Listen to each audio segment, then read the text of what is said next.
ஹரஹர சங்கர ஜெய ஜெய சங்கர.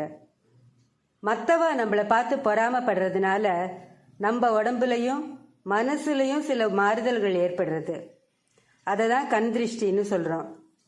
கல்லடி பட்டாலும் கண்ணடி படக்கூடாதுன்னு பெரியவாள்லாம் சொல்லுவா. அது முழுக்க முழுக்க உண்மைதான்.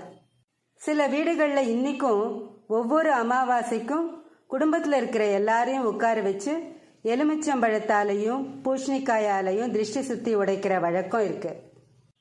பூஷணிக்காயை சுத்தி போட்டா கண் திருஷ்டி போயிடுங்கிறது ஐதீகம். வீடு கட்டி கிரகப்பிரவேசம் பண்றச்சு அந்த வீட்டுக்கு முன்னாடி வெண் பூஷணிக்காய் கட்டி தொங்க விட்டுருப்பா. அந்த வெண் பூஷணிக்காயில அதிக அளவுல நேர்மறை பிராணசக்தி இருக்கு. அதனால தான் நாம் புதுசாக கட்டி குடியேற வீட்டுக்கு முன்னாடி வெண் பூஷணிக்காயை கட்டி வைக்கிறோம். அந்த வீட்டில் ஏதாவது தீய சக்திகள் இருக்கலாம். அந்த வீட்டுக்கு முன்னாடி கட்டப்படுற வெண் பூஷணிக்காயில் இருக்கிற நேர்மறை சக்தி அங்கே இருக்கிற எதிர்மறை சக்திகளை விரட்டிடுங்கிற நம்பிக்கை இன்னிக்கும் இருக்கு. அதனால தான் வெண்பூஷணியை புதுசாக குடியேறுற வீட்டுக்கு முன்னாடி கட்டி தொங்க விடுறோம். வெண்பூஷணிக்காயை தானம் கொடுத்தா அது புண்ணியம்னு சொல்றா. வெண்பூஷணியில் செய்யப்படுற உணவை தொடர்ந்து சாப்பிட்டா புத்தி கூர்மையும் உடல் புத்துணர்வும் ஏற்படுமா.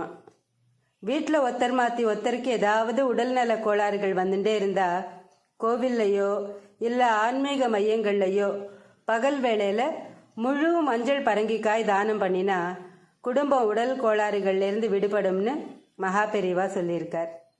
கெட்டதை அழித்து நிம்மதியை கொடுக்குற சக்தி வெள்ளை பூஷணிக்காய்க்கும் மஞ்சள் பூஷணிக்காய்க்கும் இருக்கு. அதனால் ஒவ்வொரு அமாவாசைக்கும் குடும்பத்தில் திருஷ்டி தோஷம் இருக்குன்னு நினைக்கிறவா வியாபாரம் நடக்கிற இடங்கள்லையும் வீடுகள்லையும் அமாவாசை அன்னைக்கு பகல் 12 மணிக்கு பூஷணிக்காய் தேங்காய் எலுமிச்சையை சுற்றி போடுறது நம்மளோட வழக்கம். இப்படி செய்கிறதுனால வியாபாரம் வளர்பெறையாக வளரும். வீட்டில் மகிழ்ச்சி செல்வம் கல்வி எல்லாம் வளருங்கிறது நம்பிக்கை. குடும்பத்தில் திருஷ்டி தோஷம் இருக்குன்னு நம்புறவா ஒவ்வொரு அமாவாசைக்கும் எலுமிச்சம்பழம் பூஷணிக்காயால் திருஷ்டி சுற்றி போடலாம். நிச்சயமாக திருஷ்டி தோஷம் போயிடும். நம்ம முன்னோர்கள் பண்ணினதுலெல்லாம் நிச்சயமாக ஒரு காரணம் இருக்கும். அதையெல்லாம் கடைப்பிடிச்சாலே பாதி பிரச்சனை போய் நிம்மதி வந்து சேரும். ஸ்ரீ மகாபெரிவா திருவடிகளே சரணம். ஹரஹர சங்கர ஜெய ஜெய சங்கர. காஞ்சி சங்கர காமகோட்டி சங்கர.